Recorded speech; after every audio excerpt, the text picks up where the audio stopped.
영서 형제님 아주 요약을 잘하는 은사가 있는 것 같아요. 오늘 요한복음 4장 1절부터 39절 말씀이죠. 여기서 매우 중요한 영적인 교훈을 같이 나누고자 합니다. 지난 시간 때 저희가 3장에서는 거듭남에 대해서 나눴어요.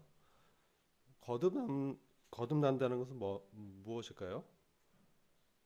새로운 본성을 우리가 받는 것이죠. 새롭게 이제 태어나는 거. 그래서 다시 태어난다 이렇게도 얘기하고, 또 하늘로부터 태어난다. 이게 이제 거듭남의 뜻입니다. 원어적 의미를 보면. 근데 새롭게 태어난다 이런 의미가 더 있어요. 근데 3장에서는 유대인들이 이제 거듭날 필요에 대해서 주님께서 밝혀주셨죠. 종교적으로 그들이 열심히 있었지만 그들의 그 성품이 새롭게 되지 않는다면, 즉 옛사람에 속한 옛 성품으로는 하나님의 나라에 들어갈 수 없다는 것이죠. 그래서 새로운 성품을 가져야 되는 것이고, 그러기 위해서는 물과 성령의 역사를 통해서 거듭나야만 된다. 그 말씀을 지난 시간에 저희가 교제했습니다. 오늘은 이제 주님께서 유대를 떠나서 이제 사마리아로 가는 장면인데요. 저희들이 그 이사야서 9장 1절 2절 잠깐 같이 보면 도움이 될 것 같습니다. 이사야 선지자가 오래전에 우리 주님의 사역에 대해서 예언한 말씀인데요. 9장 1절 2절 보시면 다 찾으셨죠?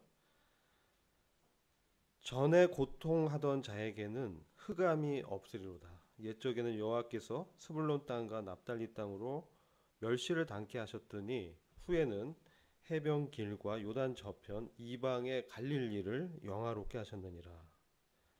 흑암에 행하던 백성이 큰 빛을 보고 사망의 그늘진 땅에 거하던 자에게 빛이 비치도다. 자, 이 말씀에서 보면 주님이 이제 이방의 갈릴리로 가는 여정에서 중간에 들린 곳이 사마리아예요. 유대 백성들로부터 배척을 당하시고, 그리고 주님은 갈릴리로 가는 그 길에서, 원래 유대인들은 아까 말씀하신 것처럼 사마리아 땅을 지나지 않습니다. 사마리아는 혼혈 민족이라고 해서 그들을 인정하지 않았습니다. 그래서 돌아가야 되는데 우리 주님께서는 그러지 않으시고 이 사마리아 성에 가련한 이 여인을 만나기 위해서 먼 길을 걸어오셨던 것이죠. 그 시간에 주님의 그 전지하심에 기해서 그 시간에 우물가에 그 여인이 나올 것을 아시고 가셨던 것이죠.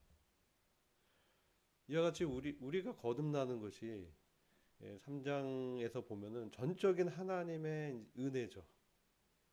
그렇죠? 그래서 우리가 하는 것이 없습니다. 지금 이 수가성 여인이 이제 주님을 만나는 과정에서도 이 여인이 먼저 한 것이 없었고 주님이 먼저 이 여인에게 오신 것이죠. 그리고 창조주께서 이 여인에게 물을 달라고 하시는 장면입니다. 얼마나 겸손한 장면이, 주님의 그 낮아지심을 볼 수 있는 것이죠.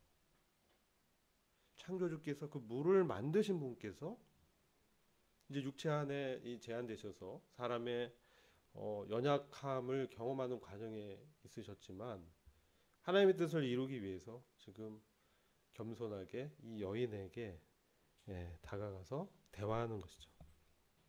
그게 이제 처음에 배경이 되겠습니다. 근데 우리가 이 장에서 좀 나눠야 될 부분이 이 여인의 결핍이 무엇인가, 이것을 좀 알아야 되겠죠. 여인의 필요, 여인의 행복을 추구했던 여인이었죠. 그래서 뒤에 보면 참 부끄러운 과거지만 여러 남편을 뒀던 여인입니다. 5명이나 남편을 뒀고 6번째 남자와 사는데 그 남자도 사실상 남편은 아닌 이상한 동거 관계를 하고 있는 그런 참으로 비참한 지경에 있는 여인이죠. 이 여인은요, 사마리아라는 특별한 지역의 어떤 위치적 특성과 그들이 유대인도 아니면서 혼혈 민족으로서 하나님을 경배하려고 했던 그러한 민족적인 특성을 좀 봐야 되겠죠. 우리 주님이 복음을 증거하실 때 유대와 사마리아와 그죠? 이방, 그죠?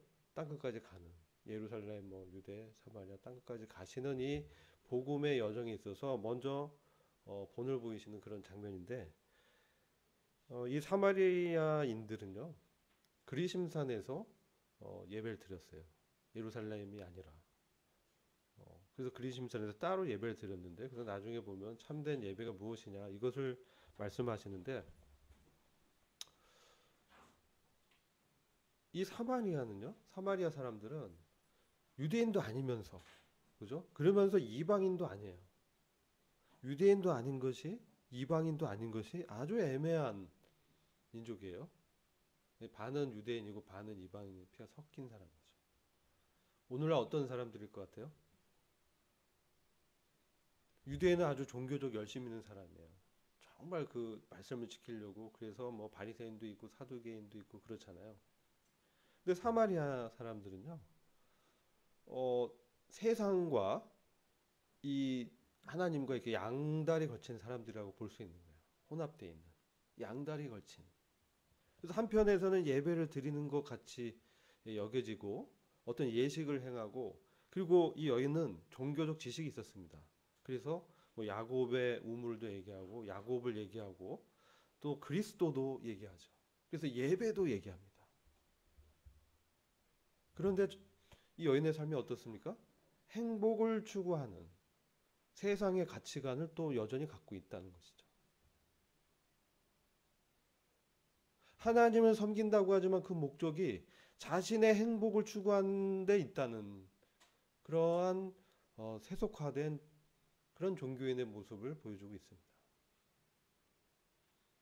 이게 그러면서 그가 여러 자기의 어떤 인간적인 열정으로 행복을 추구하고 굉장한 열정이 있었던 것 같아요. 그래서 남편을 여러 명을 이렇게 두었던 그런 어떤 열정. 근데 그것은 부도덕이었죠. 금지했던 죄였죠. 세상의 가치가 아닌 것이죠. 오늘은 어떻습니까? 우리가 기독교계를 보면 종교 예식을 하는 것 같은데 세상에 가서는 여전히 부도덕하게 사는 세상의 가치관에 그냥 야합해서 사는 근데 특별히 이 여인은 거기서 처절하게 실패한 이제 희망이 없는 참으로 그 영혼이 참 낮아져 있는 그런 여인이었어요. 가련한 그런 여인의 모습을 통해서 우리도 참 이러한 모습이 우리에게도 있지 않는가. 종교 예식, 뭐 예배라든지 만찬이라든지 참여하지만 세상에 가서는 참으로 부도덕해지고 정말 어떤 그 영적인 상태도 전혀 영적이지 않은 그 타락한 모습으로 살아가는. 그래서 이 여인의 구원은 사실 저희들이 교훈을 받을 것들이 많이 있습니다. 자, 이 여인이 이제 물을 길러 왔는데 주님이 이 여인에게 먼저 질문 던집니다. 물을 좀 달라. 근데 이 물이 좀 문제가 됐죠. 사실 부끄러움이 없었다면 아침 일찍 덥지 않을 때 와서 물을 길러 가야 되는데 그만큼 이 여인은 이제 자괴감과 어떤 부끄러움이 있었어요.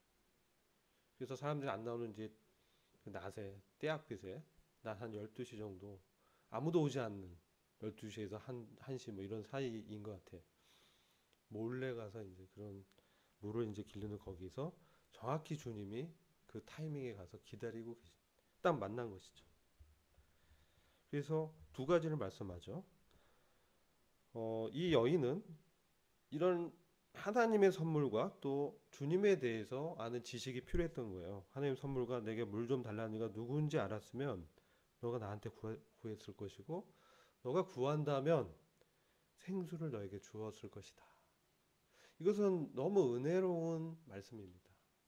누구든지 정말 하나님의 선물의 필요를 느끼고 정말 나한테 결핍되어 있는 게 무엇인지 이 목마름, 갈증 이게 무엇인지 정말 정확히 알고 그 문제를 주님께 갖고 나온다면 주님이 그것을 해결해 주신다는 거죠.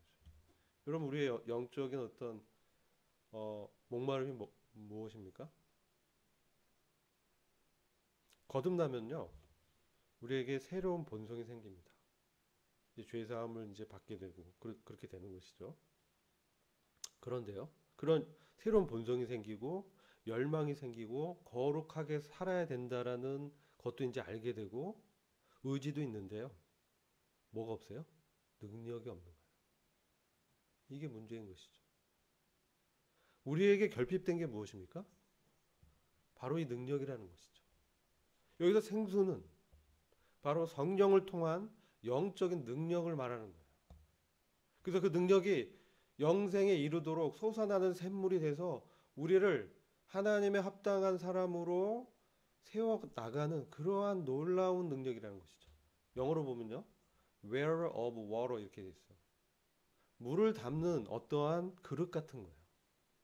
그래서 우리가 거듭나면 이제 성령님의 역사로 성령님이 오시는데 이것이 뭡니까?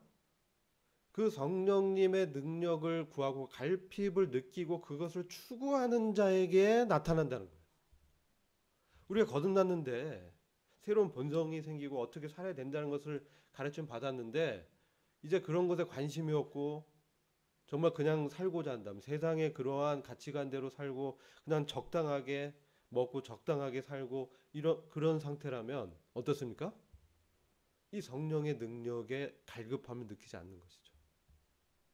근데 사실 그것은 문제가 있는 거예요. 아까 잘 지적하셨는데 우리에게 새로운 본성이 있다면 새로운 삶을 갈급하게 되고 새 사람으로 살기를 원하는 것이 당연한 것입니다. 근데 그래 내가 그러한 열정이 없다? 문제가 있는 거예요. 매우 심각합니다. 그래서 그런 갈급함을 느끼고 누구한테 나가야 돼요? 바로 그 겸비하시고 겸손하시고 능력이 충만하신 우리 주님께 나가는 것이죠. 우리 주님께 교제를 청해야 되는 것이죠. 오늘 본문은 그것을 말하는 거예요. 우리가 주님께 교제를 청하지 않고 주님께 엎드려서 우리의 갈급한 필요를 구하지 않는다면 우리에게 그런 능력이 나타날 수 없다는 거예요. 우리가 구원받은 이후에 처음에 그냥 그게 며칠일 수도 있고 일주일일 수도 있고 잠시 어떤 기간 동안은 충만하게 살아갑니다. 마치 하늘에 있는 구름을 위를 나는 느낌처럼 너무나 그 기쁘고 구원받은 어떤 감정과 그러한 어떤 용서받은 그런 은혜 때문에 초기에는 그렇게 지내죠. 그러나 시간이 지나면서 이것이 어떻게 돼요? 그냥 매너리즘으로 빠지게 되는 거예요. 그리고 거기다 이제 우리의 이 예본성이 나타나면서 죄를 짓게 하고 뭐 다른 세상의 것들, 세상의 행복과 그런 것들을 이제 추구하는데 그것에 또 사로잡히게 됐을 때 비참하게 되는 것이죠. 근데 그 비참한 것을 느끼고 정말 회복을 갈구하고 주님께 나오기를 원한다면 주님은 그것을 채워주십니다. 그래서 여기서 생수라고 자신을 말씀하는 것이죠. 생명의 물. 그래서 그것은 우리에게 바로 하나님과의 관계를 새롭게 해주고 그 내 안에 그 성령님의 그 능력을 말씀드린다고 했죠. 그것이 우리가 구원받았을 때 사실 신성한 하늘에 속한 영적인 능력이 우리한테 다 열려 있어요. 그리고 이 능력은 뭐냐면 하나님과 연결이 되는 거예요. 이전엔 이런 능력이 없었습니다.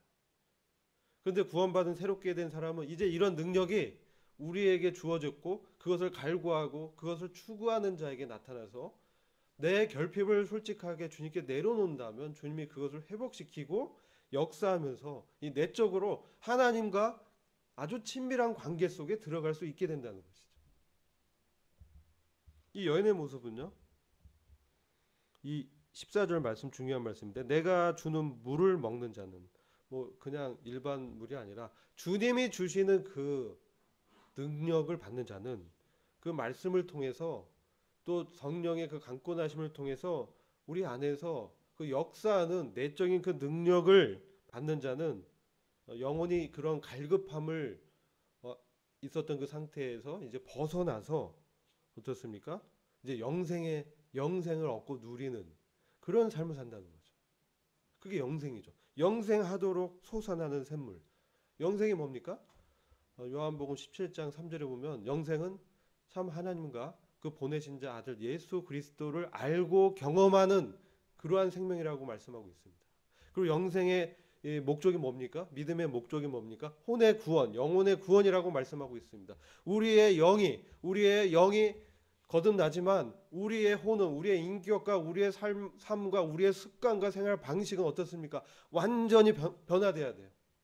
그리고 그것이 주님의 형상을 닮아가는 그러한 그릇으로서 역할을 해야 되는 것이죠.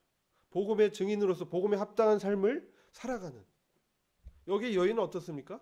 이전에는 부끄러웠어요. 그래서 사람들이 자기를 쳐다보기도 부끄럽고 참 자괴감 있었고 비참했는데 지금 이런 부끄러움을 완전히 극복하죠. 주님을 만났기 때문에. 그 메시아, 듣게 말했던 그 하나님의 아들 그리스도를 만났을 때 그의 영혼을 억압했던 그 죄의 수치감이 다 해결됐어요. 더 이상 문제가 아니야. 이제 주님이 주신 그 샘물, 주님의 주신 그 성령의 능력을 통해서 그것을 극복하고 이제 오히려 사람들을 만나서 내가 만난 그리스도를 증거해야 되겠다는 그 열망으로 사로잡혔습니다. 그래서 그가 이제 사마리아의 그 수가성의 도시에 들어가서 사람들에게 복음을 이제 그리스도를 증거한 것이죠. 나에게 나의 과거를 다 말씀하신 이분을 보라. 이분이 그리스도가 아니냐? 참된 우리 구원받은 사람은 어떻습니까? 이 복음의 능력으로 부끄럽지 않게 되는 것이죠. 죄의 수치감을 벗어버리게 되죠. 이 세상의 어떤 가치관으로 살펴보면 참 부끄러운 점들이 많습니다. 우리가 완벽하지 않기 때문에. 우리의 육신에 여전히 죄성이 있기 때문에 그렇지만 우리 그리스도 안에 있는 그 영광의 풍성함이 우리를 압도하고 우리가 어떤 사람인지 우리가 그리스도와 연합된 그리스도와 동일시되는 하나님의 아들들로서 우리 하나님께서 그렇게 보시고 그 성령의 능력을 한없이 부어주시는 분이라는 사실을 우리가 알고 우리가 그런 추구를 하고 주님께 나간다면 우리에게 이렇게 복음에 합당한 복음의 능력으로 사는 이런 삶이 나타나게 된다는 것이죠. 오늘날 어떻습니까? 오늘날 이 경제나 사회 이렇게 보면 너무나 혼탁하고 이 도대체 어떻게 되는지 모르겠습니다. 요즘 뭐 화두가 되는 거는 바이든 대통령이 내한을 하셔서 윤 대통령을 만나는 뭐 그런 뉴스들도 있고 그렇죠? 삼성전자의 그 공장에 가서 한미 동맹 강화, 경제 동맹 강화 뭐 이런 얘기하고 그렇습니다. 그리고 또 우크라이나 전쟁 이건 어떻습니까? 어떻게 될지 모르겠어요. 지금 뭐 젤렌스키 대통령 어쩌고 하면서 뭐 자살했다는 얘기도 나고 근데 그게 루머였다는 얘기도 있고 참으로 혼란과 혼동과 정말 시시각각 어떻게 변화가 너무나 빨리 돼가지고요. 기술의 그 가속도 그리고 지금 뭐 직업 시장에서 이 언택트 시장에서 지금 코로나 이후에 직업의 어떤 이런 것도 많이 변하고 있고 이런 것들에 우리가 마음을 뺏기고 그런 것들을 추구하고 하다 보면요. 어느 순간 내 안에 정말 이런 갈급한 추구, 영적인 열망 이런 것들이 가려지게 되는 것이죠. 그게 몇 번은 괜찮은데 계속 그러한 것들에 노출되면 아예 묻혀버려요. 우리는 정말 일깨워야 돼요. 우리 영을 새롭게 하는 주님께 나와서 정말 우리가 그런 부분에 우리가 하나님의 자녀로 어떻게 살아가는 것이 정말 합당한 것인가 이런 것들을 살펴봐야 된다는 것이죠. 24절 보면 하나님은 영이시니 예배하는 자가 신령과 진정으로 예배할지니라. 예배가 무엇입니까? 참된 예배가 어떤 것입니까? 이것은 지금 시 공간을 초월한 어떤 영적인 부분을 말씀하는데 우리의 몸을 입고 있기 때문에 이것을 이제 적용하는 부분이 중요한 것이죠. 우리가 물론 이제 공적인 예배도 예배입니다. 근데 하나님이 기뻐하시는 예배가 있습니다. 그것이 무엇입니까? 우리의 몸을 산 제사로 드리는 것입니다. 이게 무엇입니까? 우리가 영적인 그런 그 추구와 하나님의 그 가치관을 알고 새롭게 된 사람으로 우리 안에 성령님이 말씀하는 것들이 있어요.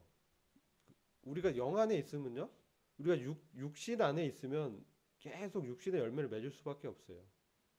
근데 이 여인처럼 나의 그 주님이 먼저는 그 죄인됨을 지적하잖아요. 주님이 남편을 데려와라 하는 순간 어떤 너무나 부끄럽고 저는 남편이 없어요. 이렇게 되는 것이죠.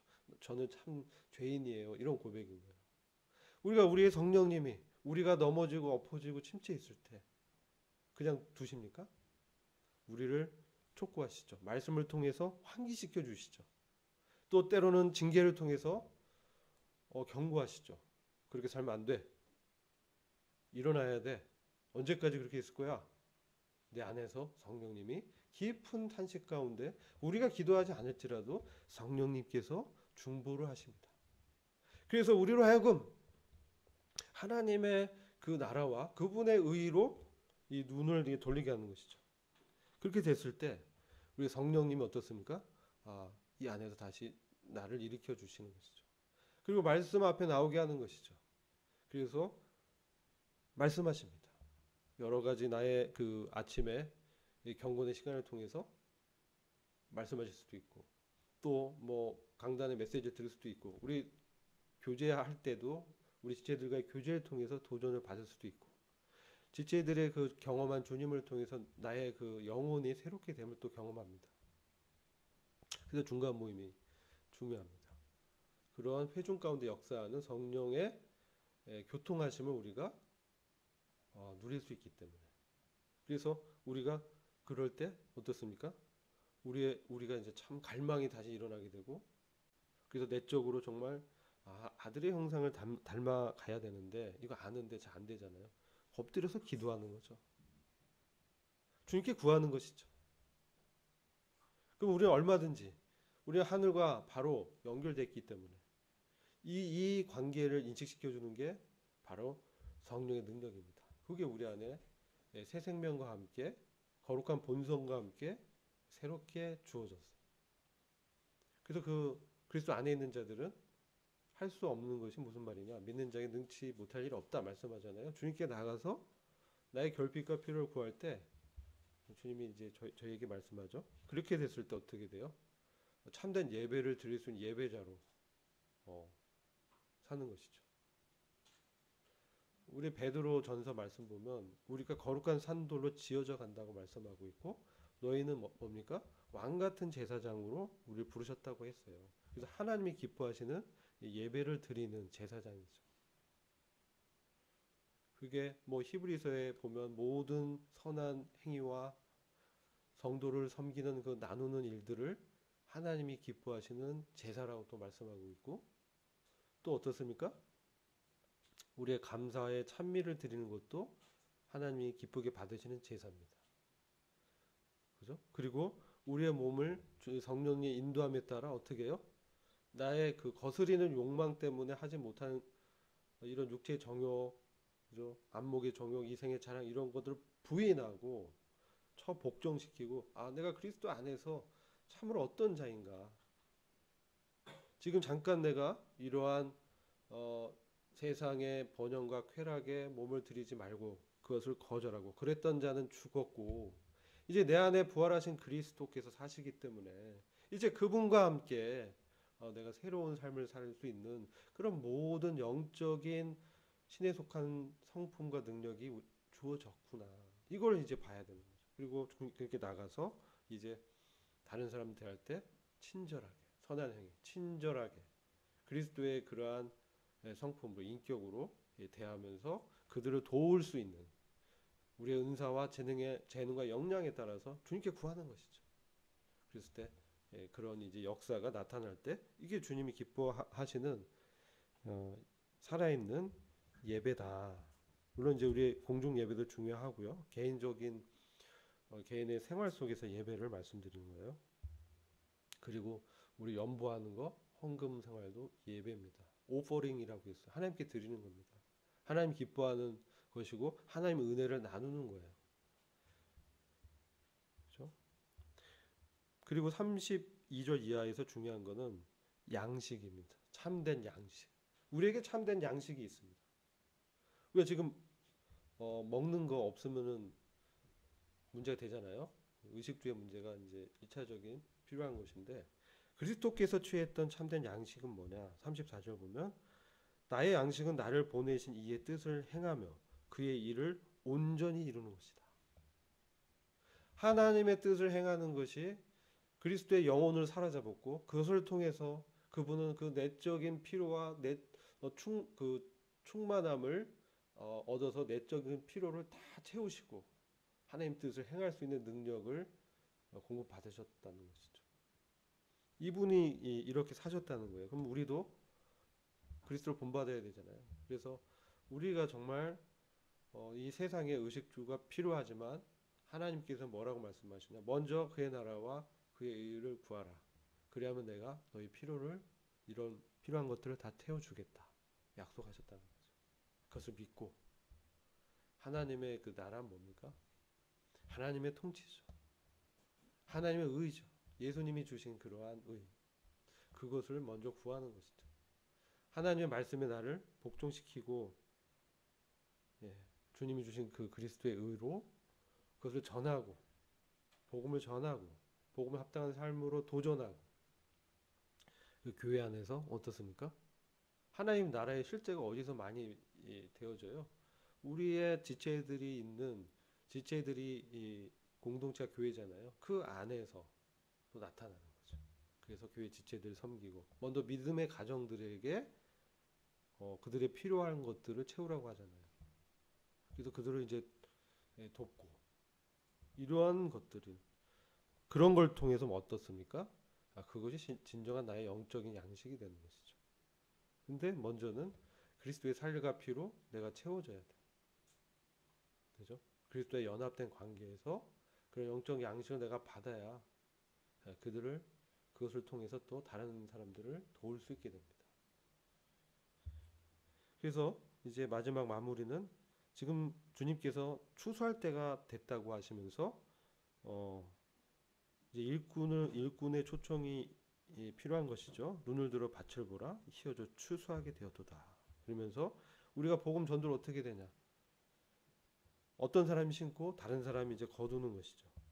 따라서 지금 이제 수가성의 이 여인은요, 사실 그리스도에 대해서 들었어요, 알았어요. 먼저 누군가 그리스도에 대한 지식을 증거한 거예요.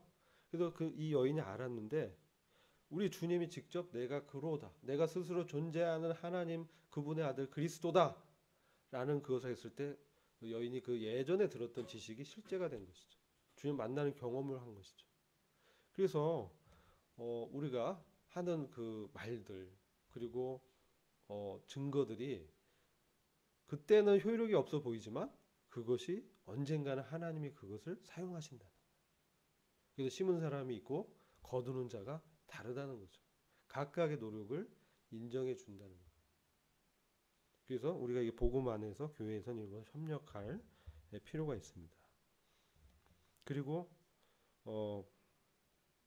사마리아인들이 이제 구원받는 그런 장면이 이후에 쭉 말씀 나오는데, 이제 39절 보면 여자의 말이 그가 나의 행한 모든 것을 말했다 증거하므로 그 동리 중에 많은 사마리아인이 예수를 믿는지라, 이렇게 하면서 그 이후에 보면요, 사마리아인들이 예수님을 이제 초청하고, 그리고 거기서 이틀을 유하시면서 주님의 말씀을 통해서 많은 믿는 자가 생기게 됩니다.